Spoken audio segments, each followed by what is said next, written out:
갖고 회개가 우선이에요. 그래서 항상 긍휼을 먼저 긍휼. 하나님의 긍휼과 자비를 구하는 것이 우리의 의무고 권리가 되어야 됩니다. 오늘 말씀은 갈라디아서 5장 22절로 23절 말씀입니다. 갈라디아서 5장 22절로 23절 공독 올리겠습니다. 오직 성령의 열매는 사랑과 희락과 화평과 오래 참음과 자비와 양성과 충성과 온유와 절제니 이 같은 것을 금지할 법이 없느니라. 오늘 본문을 가지고 성령의 열매는 사랑이라는 제목으로 말씀을 나누기를 원합니다. 우리는 사랑 그러면 하나님께서는 우리에게 창세기 22장 2절에 보면은 사랑하는 독자 이삭을 그러면서 이삭의 이야기를 합니다. 신명기 6장 5절에서 내 하나님 여호와를 사랑하라. 시편 50편 3절에서 선보다 악을 사랑하며 우리가 지금 이제 우리가 악을 더 사랑하는 자가 아닌가를 다시 한번 돌아다보게 하는 성경 말씀도 있습니다. 스가랴 8장 19절에 진실과 화평을 사랑할지니라. 요한복음 3장 16절에 세상을 이처럼 사랑하사. 고린도서 16장 14절에 모든 일을 사랑으로 행하라. 에베소서 4장 15절에 오직 사랑 안에서 참된 것을. 디모데전서 6장 11절에 경건과 믿음과 사랑과 인내와. 요한일서 4장 7절에 사랑은 하나님께 속한 것이다. 계시록 1장 5절에 사랑하사 그의 피로 우리를 벌으셨다. 이렇게 사랑에 대한 이야기를 성경에서 말씀하시고 있는데, 우리가 사랑의 정의를 사랑이라고 얘기하면 우리가 어떻게 정의를 내릴까요? 사랑 그러면 사랑이라고 얘기하면 우리가 뒤따라오는 것이 항상 있어. 사랑이라는 것 첫 번째 사랑 그러면 어떻게 되나버렸어요, 여러분? 사랑은 완성이다. 예, 완성이죠. 근데 완성이라고 이야기를 할 수 있는데, 사랑에서 첫째 조건을 듣는 것은 뭐냐면 욕구가 수반돼서는 안 되냐. 욕구가 육신이 요구하는 것이 수반이 되게 되면은 그것이 이제 우리가 흔히 이야기하는 자기만의 삶을 추구하기 위해서 자기만의 세상을 따로 만드는 그러한 일이 벌어질 수 있다는 것을 이야기합니다. 사람 마음속에서 열망을 기울여서 모든 인간이 선천적으로 하나님의 욕구, 하나님에 향한 욕구를 품고 있습니다. 우리가 하나님에 향한 욕구가. 신앙이 있건 없건 간에 이 욕구는 우리의 가장 깊은 바람이고 우리의 값진 보물이고, 이 욕구는 우리에게 의무를 부여하죠. 어떤 이들은 이 욕구를 억눌러 수많은 다른 관심사들의 안에 묻어버려서 그것을 전혀 의식하지 못하고 있는 사람도 있어요. 욕구 없는 사람이 있어요. 그냥 이런들 저런들 이렇게 하는 사람이 있죠. 혹은 완전한 것 완성 또는 성취에 관한 갈망처럼 다른 방식으로 그 욕구를 경험하기도 합니다. 우리가 이것을 어떤 식으로 이야기하든 어떤 식으로 표현을 하든 간에 이것은 사랑에 대한 욕구죠. 사랑에 대한 욕구. 이것을 사랑하고자 하는, 사랑받고자 하는 것, 사랑하고자 하는 사람의 원천에서 조금 더 가까이 가고자 하는 열망이 사랑입니다. 이 욕구는 인간 영혼에 대한 필수적인 요소이고, 또 우리 가정 강렬한 희망과 가장 고결한 꿈의 근원입니다. 우리 신학은, 현대 신학은 이 욕구를 하나님이 주셨다라고 설명을 합니다. 하나님은 사랑으로 표현으로 우리를 창조하시고 우리 안에 있는 욕구의 씨앗을 심어 놓으시고, 그리고 우리 삶 전체에 그 욕구가 자라게 하세요. 그래서 큰 두 개의 계명을 주죠. 내 마음을 다하여 주 너희의 하나님을 사랑하라. 내 이웃을 내 몸과 같이 사랑하라는 명령을 행하도록 우리를 지속적으로 이끌어주고 계십니다.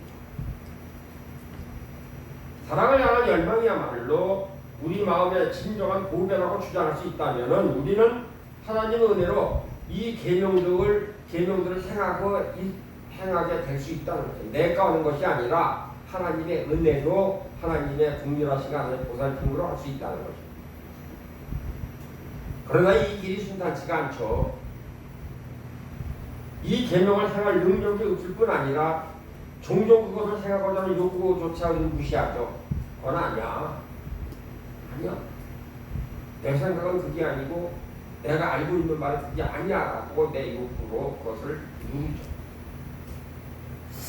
우리 마음속 중심에 사로잡은 자리 잡은 바람은 자꾸만 우리의 의식에서 사라지고 사랑과 거리가 먼 반대 세력이 그 에너지를 점점 뺏어가고 우리를 고갈시킵니다.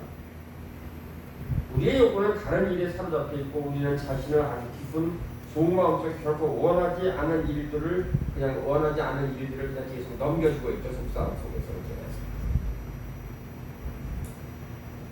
사도 바울이 이런 이야기를 합니다. 나의 행하는 것을 내가 알지 못하노니 곧 원하는 이것은 행치 아니하고 도리어 미워하는 것을 합니다. 만일 내가 원치 않은 것을 하면 내가 이로 율법을 선한 것을 시인하노니 이제는 이것을 행하는 자가 아니요 내가 아니요 내 속에 거하는 죄인이라 라고 사도 바울이 고백을 해요. 사도 바울이 이 고백을 할 때는요 자기가 선교 사역에 있어서 하나님의 일을 하는 데 있어서 거의 완성 단계에 갔었을 때 이야기를 합니다. 그러고서 이야기할 때 마지막으로 이야기할 때 나는 죄인 중에 죄수로다라는 이야기를 합니다. 처음 믿었을 때 그런 것이 아니라 자기가 완성되게 탑 사람들이 볼 때에 신앙적인 문제라든가 성교적인 문제라든가 모든 교회의 모든 사람과 관계성에 있어서 거기까지 올랐는데 자기를 가만히 생각을 해보니까 아직까지도 내가 이 속에 있는 것이 있구나라고 지금 이제 고백을 하는 거예요. 우리는 바울은 죄에 대해서 이야기를 합니다.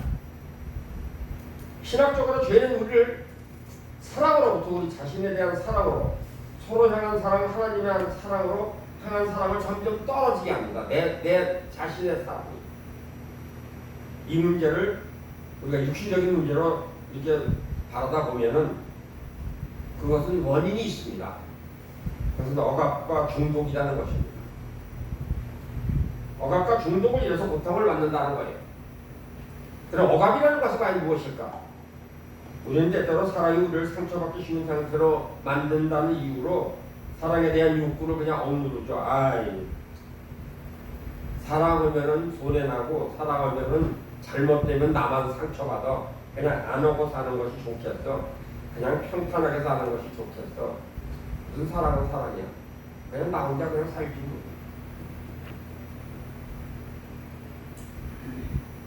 이 강렬한 사랑의 욕구를 표현하는 데 사용되는 열정이라는 단어가 있는데 이 열정이라는 단어는 고통을 받는다는 겁니다.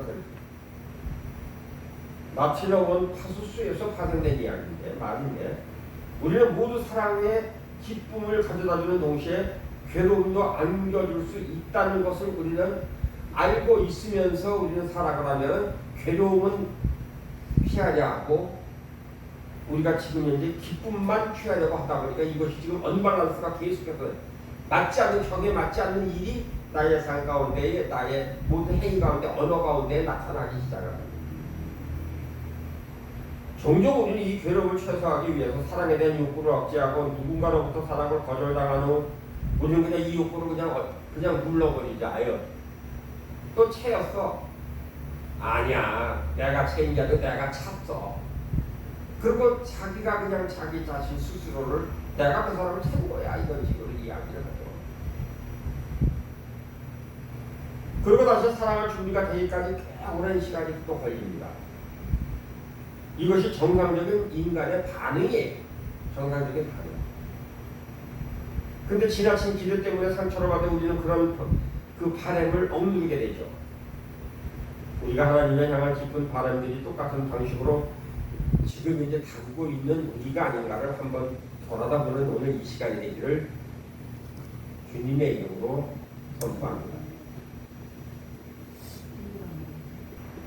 하나님은 항상 우리가 예상할 수 있는 기분 좋은 방식으로 다가오시지 않는다는 것입니다. 그렇기 때문에 우리는 하나님의 향한 욕구를 누르죠. 내 뜻대로, 내 생각대로 내가 여기로 왔으니까 내가 지금 현재 이 자리에서 이 공동체에서 나의 자리를 마련했으니까 나는 그 자리로 가려고 왔는데 여기는 그 자리를 주지를 않네. 이것이 지금 이제 하나님을 사랑하는 마음에서 여기는 왔지만 사실은 내 욕구를 가지고 와서 그 욕구가 지금 여기 이루어지지 아니하니까 억압을 하죠. 억압을 할 때는 우리는 그것을 인식하지 않으려고 합니다. 그냥 마음에 생각을 하지 않으려고 그러고 그냥 어느 기억 속에도 그냥 있지 않기를 우리가 원하죠. 그래서 다시 안전한 일들로 초점을 맞추려고 합니다. 그래서 이것을 우리 마음속에 있는 그래서 마음에 있는 심리적인 문제로 얘기하면은 이것을 전치라고 합니다. 전치. 우리 억압된 그 무엇을 실제로 사르지 않고 의식 가장자리에 둘러선 채 그냥 우리 안에 남아 있습니다. 시시때때로 그것은 마치 나를 기억해 묻듯이 그 존재를 계속해서 환기를 시킵니다. 그리고 우리가 문제에 다룰 준비가 되면 그렇게 할 수 있죠. 우리는 하나님을 향한 갈망을 없는 주 그러나 집요한 사냥개처럼 늘 우리를 따라다닌다는 것입니다. 그리고 언제든지 우리가 준비된 것을 다룰 수 있도록 우리 안에 항상 웅크리고 있다는 것이죠. 그래서 억압은 악평에도 불구하고 상대적으로 억압은 유연하다라고 얘기를 합니다. 그냥 받아들이고 너는 그래 그냥 받아들일 수 있어. 우리가 다룰 수 있는 문제죠. 그러나 우리를 사랑에 멀어지게 하는 그 힘인 중도 그것이 그 위에 다시 한번 쫓아오는 것이 중독이라는 더 훨씬 아주 악성이 하나 따라온다는 것이죠. 그래서 우리는 많은 사람들이 자기 방어적인 행동이 사실상 억압에서 이야기가 된다고 이야기를 거기서 시작이 된다라고 이야기를 하는 것입니다.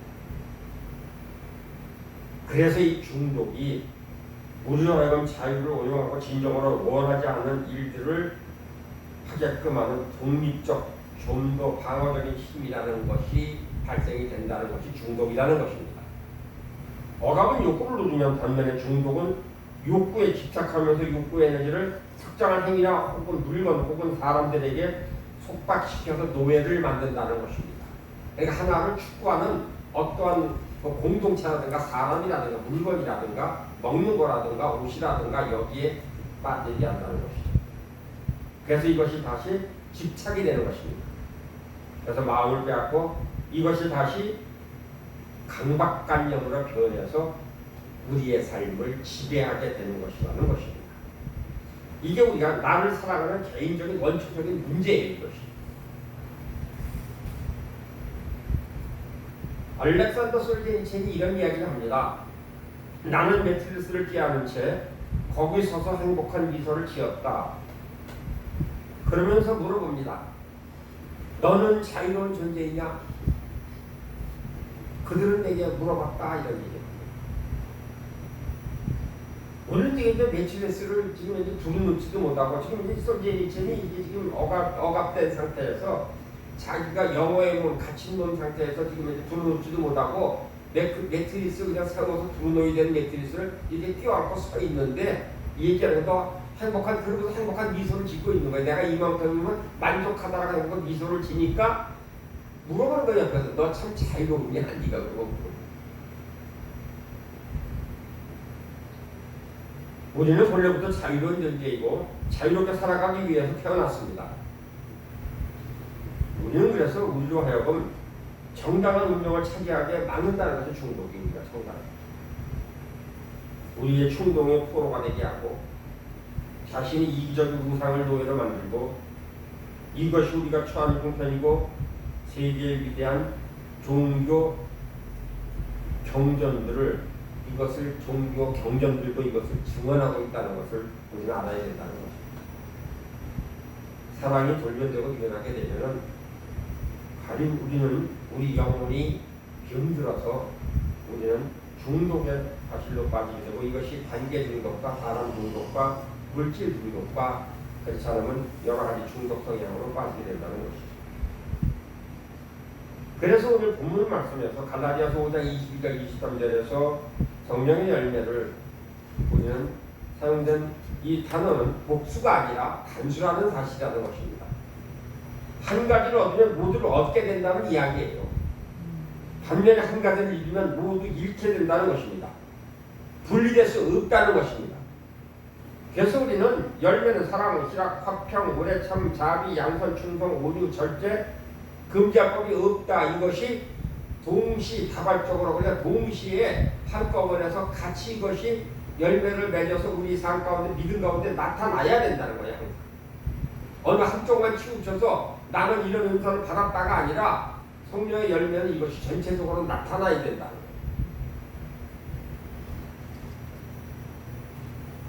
이것이 참 복잡한 기술적인 문제는 아니에요. 성령의 속성은 다양함인데 하나됨을 근데 다양함인데 성령은 하나예요. 다양하면서 하나됨을 인정해야 된다는 것입니다. 그래서 이것이 매우 중요한 거예요. 우리가 성령의 속이지 않으면 우리 성품 안에 성령의 특성이 나타나야 된다는 성령의 특성입니다. 그래서 성령의 특성들을 관해서 그것들이 어떻게 우리 밀접한 관계를 맺고 있나 우리는 그걸 알아야 된다는 것입니다. 성령의 열매에 나오는 특성이 사랑이죠. 사실 사랑에서 쓰인 책자 숫자는 이 상상을 초월할 만큼 무기는 어마어마하게 많습니다. 근데 하나님의 사랑의 크기와 그 깊이는 그런 사랑이라는 것보다 더 크고 대단한 것이라는 것을 우리는 감사하고 있고, 우리는 하나님의 사랑보다 하나님은 사랑이시다 하나님의 사랑을 우리에게 부어주심을 항상 감사해야 된다는 것을 우리는 깨달아야 된다는 것이죠. 그래서 하나님의 사랑에 대해서는 우리는 영원히 배우니까 하나님이 불리우는 그날까지 배워도 모자라요. 사랑이라는 것이죠. 하나님의 사랑은 심오한, 또 어떻게 우리 잴 수 있는 것이 아니고 또 깊이를 헤아릴 수 있고 또 사랑입니다. 이것이 왜냐하면 하나님의 사랑으로부터 진정한 사랑이 시작되기 때문이라는 것입니다. 우리가 하나님의 사랑으로 살아가는 것이지 나의 힘으로 나의 능력으로 내가 가진 모든 마음적인 그런 문제로 내가 하나님을 믿으니까 하나님께서 부어준 것으로 살아가는 것이 아니라 하나님께서 끊임없이 부어주시는 그 사랑으로 인하여 살아갈 수 있다는 것이죠. 하나님의 사랑이 결정적으로 나타난 것이 십자가 사건입니다. 모든 피조물이 모든 십자가의 사건을 바라보면서 지금도 놀라움을 금치 못하고 있는 사람들이 여러분이나 나 자신도 부활신앙에 대해서 지금 이제 내가 그 부활이라는 것이 내가 지금 그 부활에 믿고 있나를 나 자신 한번 돌아다 보면서 부활 죽으셨대 온 인류래.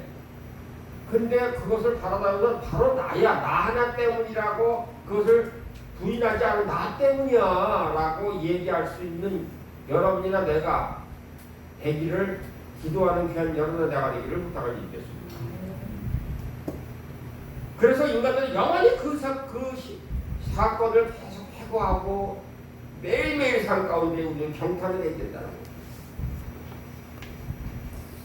십자가를 바라보면서 하나님 사랑에 압도당하지 않을 사람이 어디 있겠는가를 한번 돌아다 보시길 바랍니다. 하나님의 아들이 자신의 영광을 버리고 인간이 되었고 우리 구속과 구원을 위해서 온갖 고난을 참아 견뎌내고 그 사건은 하나님의 사랑과 그의 성품을 보여주면서 역사적인 사건으로 길이 남아있다.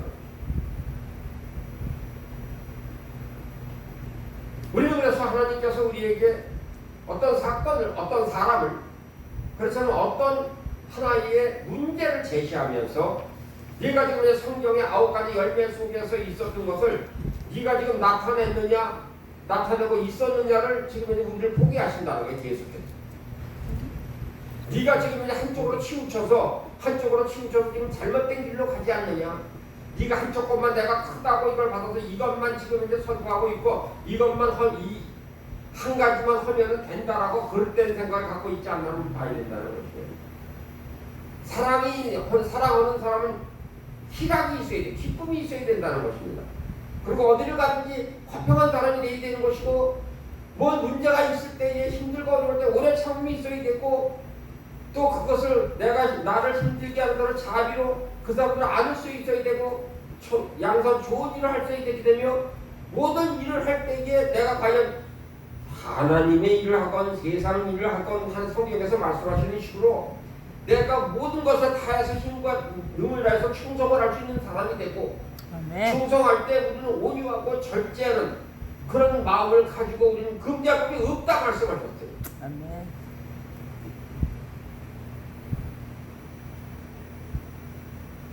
십자가를 누가 진정으로 누가 사랑하는 여러분 누가 십자가를 지금 붙들 수 있을까요?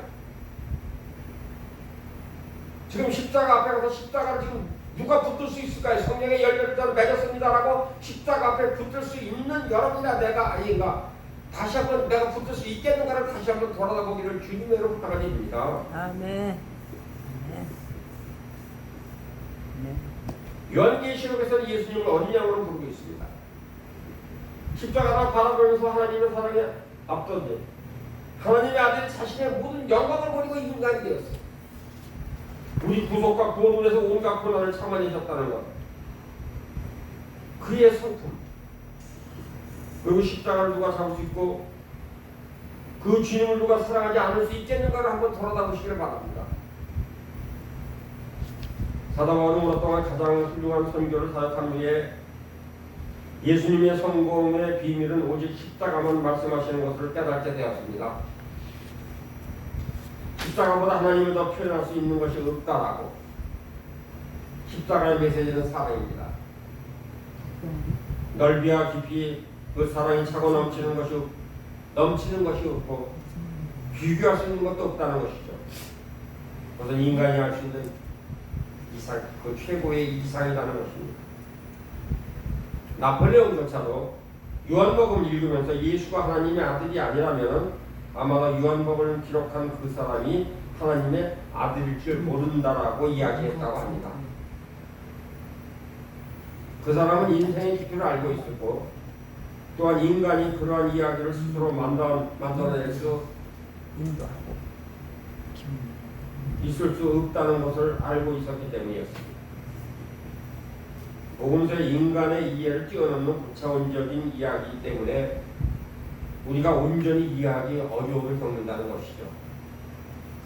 이 세상에 사는 동안에 오직 희미하게 거울을 통해서 복음서를 볼 뿐인가 아닌가 한번 돌아다보길 바랍니다. 그러나 보는 것과 믿는 것과 우리가 살면서 취해야 할 가장 고상한 목표가 지금 현재 이게 사랑이라는 것을 우리 잊지 않아야 된다는 거죠. 십자가를 통해서 나타난 하나님의 사랑을 이해하기 시작할 때 무수한 사람에게 심오한 영향을 끼치게 된다는 것입니다. 왜 내가 영향이 없는 사람이 될까?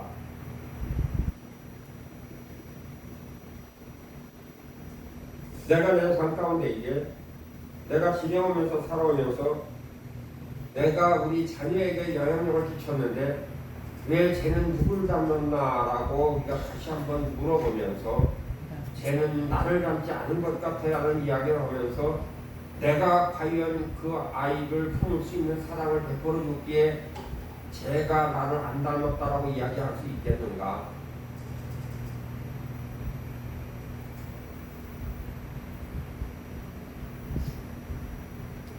우리는 십자가의 감동을 받게 되면 새로운 삶으로 들어가게 됩니다. 거듭나게 됩니다. 십자가 비단에 영위하는 삶은 이 세상의 어떤 삶도 바라볼 수 없는 삶, 차별된 삶을 살 수 있다는 것입니다. 아멘. 사랑하는 여러분, 여러분이 지금 이제 차별된 삶을 지금 위해 살고 있고 차별된 지금 이제 믿음을 가지고 인간을 한번 돌아다 보시길 바랍니다.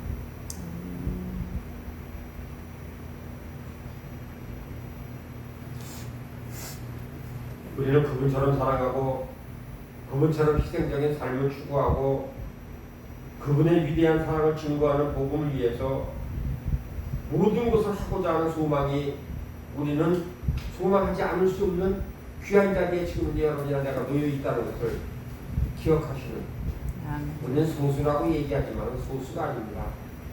우리는 하나님께서 우리를 돕는 천군 천사를 만물의 천군 천사를 보내주시면서 내가 어딜 가든 무엇을 하든 내가 너를 바라보고 너를 돕는다라고 항상 말씀하신다는 거예요. 힘들고 어려울 때에 우리를 도우시는 예수님의 사랑, 하나님 아버지의 사랑, 성령님이 내주하심으로 말미암아 내 안에 계시니가 이 세상에 어느보다 세상에 누구보다 크다라고 말씀하시는 그 사랑을 우리에게 가득 채워주셨다는 것을 우리는 항상 잊지 않아야 된다는 것입니다. 우리가 십자가를 제대로 바라다 본다면 최고의 존재이신 하나님의 아무것도 소유하지 않는 마음을 알 수 있다는 것입니다. 그러면 우리는요, 내 소유에 눈을 안 뜬다는 것입니다. 이타적인 삶, 나보다 다른 사람, 내가 낮아지고 내가 어깨를 내어주면 나를 짚고 올라갈 사람이 있는데 기뻐한 사람이 된다는 것입니다. 나를 누르는 것이 아니라 내가 걸어온 길에서 짚고 한 발자국 더 가서 그 사람이 더 하나님에 가까이 가는 사람이 되는 것을 기뻐할 수 있는 그런 사람이 된다는 것입니다. 아멘. 하나님의 무욕의 마음은 탐욕으로 얼룩진 인간의 이기심이 드러나요. 이기심. 나만, 내가. 그래서 항상 제가 가끔 얘기드려. 내가 누군데를 하지 말아야 돼요. 내가 누군데를. 우리는 내가 누군데 때문에 항상 망해요. 망해. 내가 누군데라고.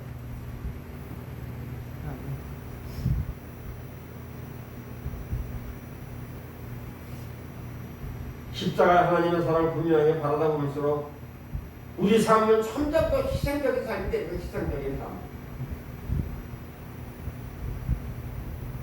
내가 그것을 왜 했나? 이 일을 돌아다 보니까 이 일을 했네.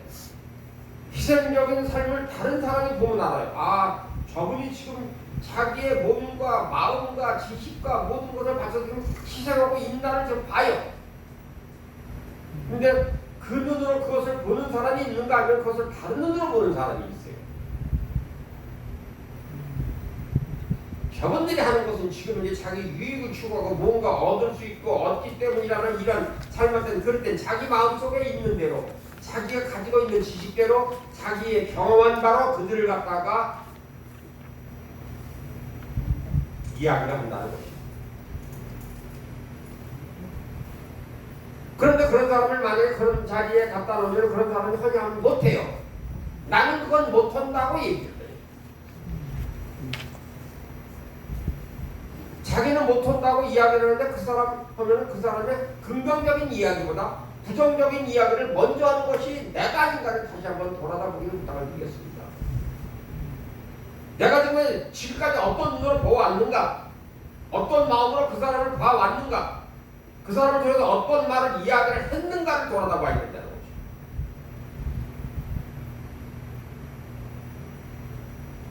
진정한 그리스도의 삶은 희생의 삶이에요. 희생의 삶. 십자가의 삶이라는 것입니다. 예수님께서 마태복음 16장 24절 25절에서 그래서 분명히 우리에게 말씀해 주셨어요. 그때 예수께서 제자들에게 말씀하셨다. 누구든지 나를 따르거든 자기를 부인하고 제 십자가를 지고 나를 따라오라. 누구든지 제 목숨을 구하고자 하는 사람은 잃을 것이요 누구든지 나를 위하여 제 목숨을 잃는 사람은 찾을 것이다. 이렇게 말씀하셨습니다. 사랑하는 여러분, 여러분들이 지금 내가 주님 앞에 내 목숨 내려놓습니다. 나를 취하시고 하나님 아버지 저를 용서하시고 저들이 죽을 길을 가는데 죽을 길로 가지 아니하도록 회개의 영을 부어주시사 하나님 앞으로 주님 앞으로 오게 하여 주시옵소서. 우리가 모세가 이야기할 때 이스라엘 백성의 죄를 질 때에 하나님 아버지 저들이 모릅니다. 몰라서 그렇습니다. 하나님 아버지 저들의 죄를 용서해 주시고 하나님 제가 생명책에서 지어지는 한이 있어도 저들을 용서해 주십시오 하는 그런 기도를 할 수 있는 모세의 기도같이 그런 기도를 할 수 있는 자리에 세워주심에 감사하는 오늘 오후가 되기를 주님의 이름으로 축복합니다. 아멘. 진실한 사랑은 자기 본의의 정반대예요. 진실한 사랑은 자기 유익보다 다른 사람의 유익을 초점을 맞춘다라고 우리가 고린도서 13장 사랑장에서 우리를 이야기하고 있습니다. 여러분 고린도서 13장 그러면 사랑장 그러고 얘기를 해요. 사랑장. 근데 사랑장 얘기를 하는데 여러분 사랑장 가만히 보면은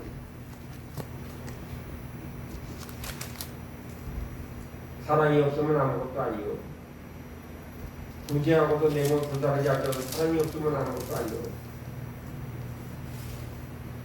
사랑은 사랑하지 아니하고 그만하지 아니하며 자기 이익을 추구하지 아니하고 악한 생각을 하지 아니하고 불의를 기뻐하지 아니하고 지기와 함께 기뻐하고 모든 것을 참고 모든 것을 견디고 언제까지 떨어지지 아니하되 예언도 피하고 방언도 거치고 지식도 피하리라. 우리는 부분적으로 하고 부분적으로 예언하나 온전한 것이 올 때는 부분적으로 하는 것을 피하리라. 그래서 13절에 그런즉 믿음, 소망, 사랑 이 세 가지 중에 항상 있을 것인데 그 중에 제일은 사랑이다. 이렇게 말씀합니다. 아멘.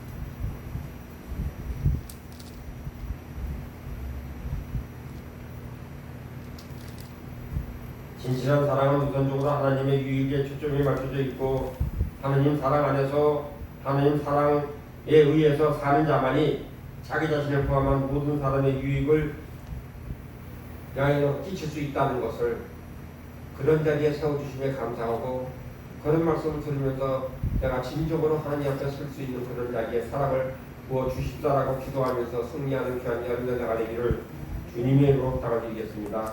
아멘. 하나님을 사랑하는 것이 매우 중요한 명령이에요.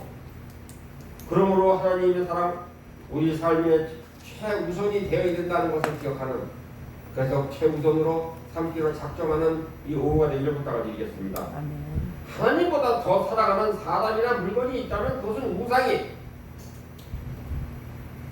다른 사람이나 자신을 사랑하는 만큼 사랑을 하지 아니하면 내 안에 사랑이 충만할 수 없기 때문에 결국 누구도 제대로 사랑하지 못해요. 제대로 사랑하는 것.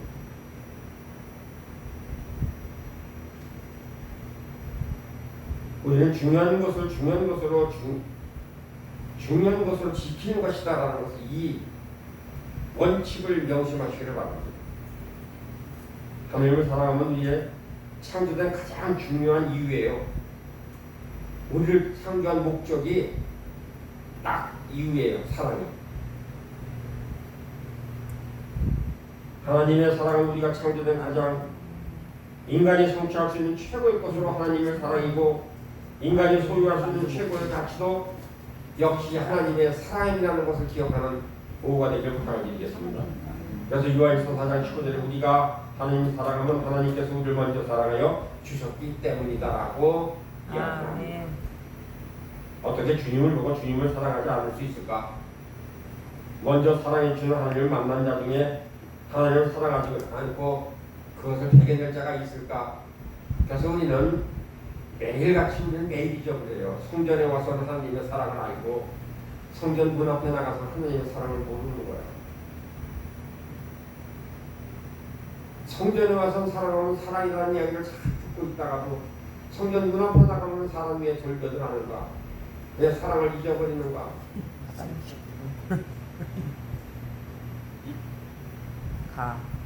이 우주에서 하나님보다 더 사랑하는 존재가 있을까요? 하나님을 알고자 하면 할수록 우리는 주님을 더 사랑하게 될 것입니다. 그래서 요한일서 4장 16절에서 말씀하시죠. 우리는 하나님께서 우리에게 주시는 사랑을 알고 믿었습니다.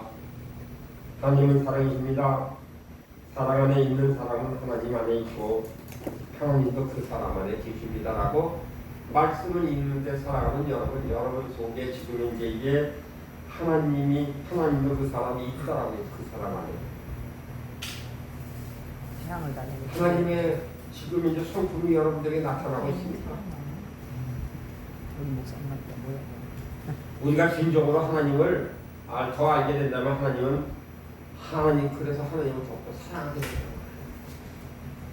알게 돼요. 그리고 하나님을 더욱 사랑하면 사랑할수록 다른 사람도 사랑하게 된다. 우리는 항상 그래요. 다른 사람을 사랑하기보다는 나를 사랑해주고 나의 사랑에 나를 사랑한다고 표현을 하세요. 나를 사랑한다고 표현하세요라는 것이 우리의 주장이에요. 우리의 주장. 표현하세요. 나를 사랑한다네요. 표현해보세요. 보여줘 보세요. 뭐 하나 한 정도. 정수의 힘을 사랑한다고. 다른 사람에게 얘기해. 다른 사람에게. 다른 사람도 사랑해야 되는데 당신이 나한테 사랑한다고 표현하라 얘기돼요. 내가 먼저 하는 것이 아니야. 내가 지금 이 교회에 왔으니까, 이 공동체에 왔으니까, 하나님의 사랑하라고 그랬으니까 그 사랑을 나한테 표현해 주세요. 근데 내가 사랑받는 것을, 내가 지금 요구하는 것은 뭐냐면, 내가 이 앞에 서서 찬양을 하고 내가 하나님께 영광을 돌릴 때에 아멘으로 화답하면서 웃는 얼굴로 저를 대해주시면은 내가 사랑한다 하고 알겠습니다 하는 거 똑같은 이야기야. 아멘. 인정해 주세요. 사랑이라며 인정해 주세요. 그러면 자기가 자기 사랑을, 자기 사랑한다는 상대방의 요구를 하나, 자기가 여기를 사랑하고 상대방을 사랑한다면은 다른 사람에게 그것을 양보할 수 있고, 다른 사람을 세울 수 있고, 다른 사람이 그걸 할다도 그를 사랑하고 축복하는 그런 입술이 되고 마음을 가졌느냐 이거. 그러니까 그 다른 사람이 쓰면 마음이 오그라지는 거야. 이렇게 오그라져가지고서 은혜를 안 받고.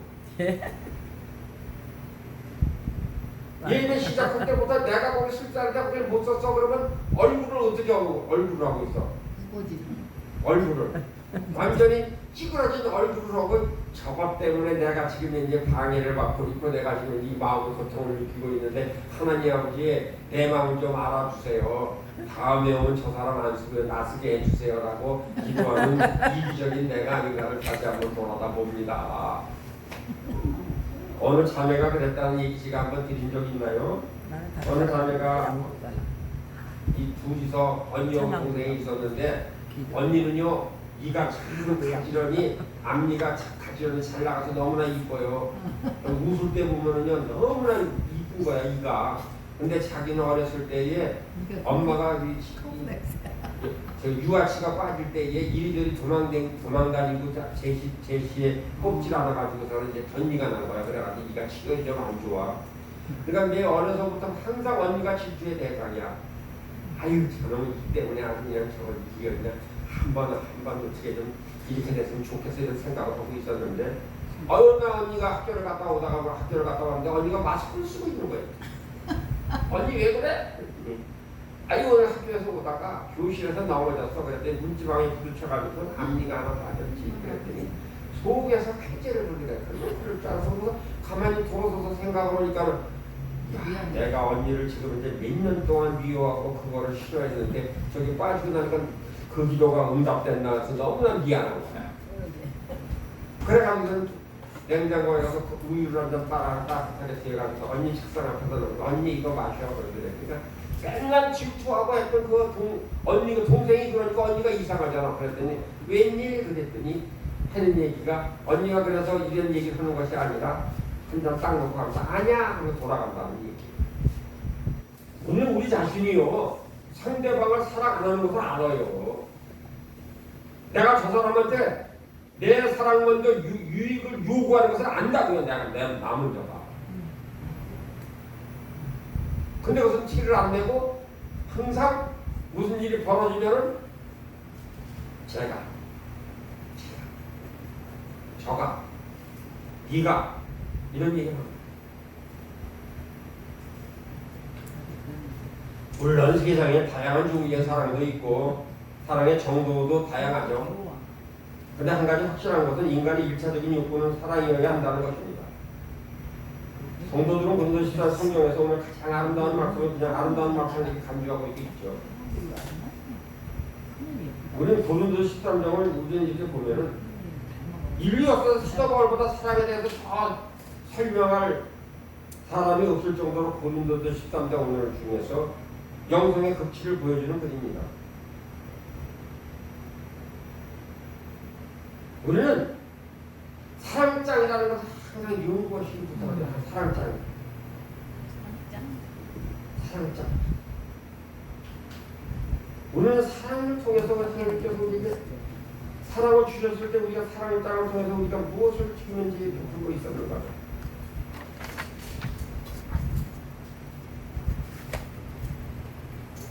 하나님은 각 사람을 독특한 존재로 창조하셨는데 시편 기자가 주장하신 아주 훌륭한 작품이었어요. 주께서 내 장모를 지으시며 나의 모태에서 나를 참 조직하셨나이다. 내가 주께 감사하오면 나를 지으신 신명막측함이라 주의 행사가 기이함을 내 영혼이 자라나이다. 하나님은 우리를 사랑으로 창조하셨다고. 사랑하는 여러분, 지금 이 시편 기자가 지금 다윗이 이런 얘기하는 건데요. 나를 가만히 보니까 내 머리끝부터 발끝까지요, 하나도 하나님이 창조 안 하신 것을 곰곰이 생각을 해보니까 너무나 신명막측한 거예요. 오장육부의 모단육부 기능까지도.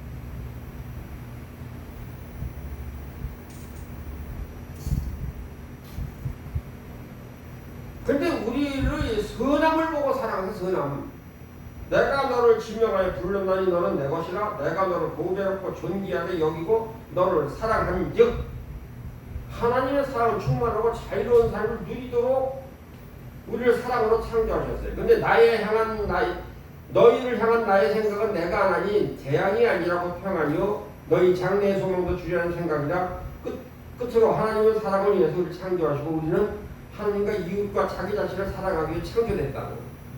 그래서 나 외에는 위하는 신들에게 내게 있게 말지니라. 너희는 마음을 다하고 성품을 다하고 힘을 다하여 내 하나님 여호와를 사랑하라. 이웃 사랑을 내 몸같이 하라. 그러나 이 에덴 이야기가 아주 분명하게 증언하듯이 우리 창조에는 유혹과 집착도 포함되어 있어요. 그 때문에 하나님에 대한 이웃에 대한 자신에 대한 우리의 사랑을 순수하지도 완전하지도 않으며 우리 자신의 힘으로 하나님의 부르실 따를 만큼 충분한 자유롭지도 않고 우리는 분투해야 되고 은혜가 필요한 것이고 세계의 모든 경전들, 종교적인 경전들을 인간의 영적인 상태에서 심한 그 삼중적 본질을 이야기합니다. 즉 하나님은 사랑과 자유를 위해서 우리를 창조하시고 집착이 우리를 방해하고 구원을 위해 은혜가 필요한 것이고 이러한 상태에서 하나님은 우리를 사랑하고 갈망하시고 그리고 우리는 하나님을 사랑하며 갈망해야 한다는 것을 이야기하고 있습니다. 사랑이요, 하나님을 향한 사랑이라는 것을 기억하시는 이 오후가 되길 부탁드리겠습니다. 하나님의 사랑을 여러분들 하나님이 나에게 모든 사랑, 이 시편 기자가 내 오장육부를 지으시니 나를 지으시니 너무나 신명하시고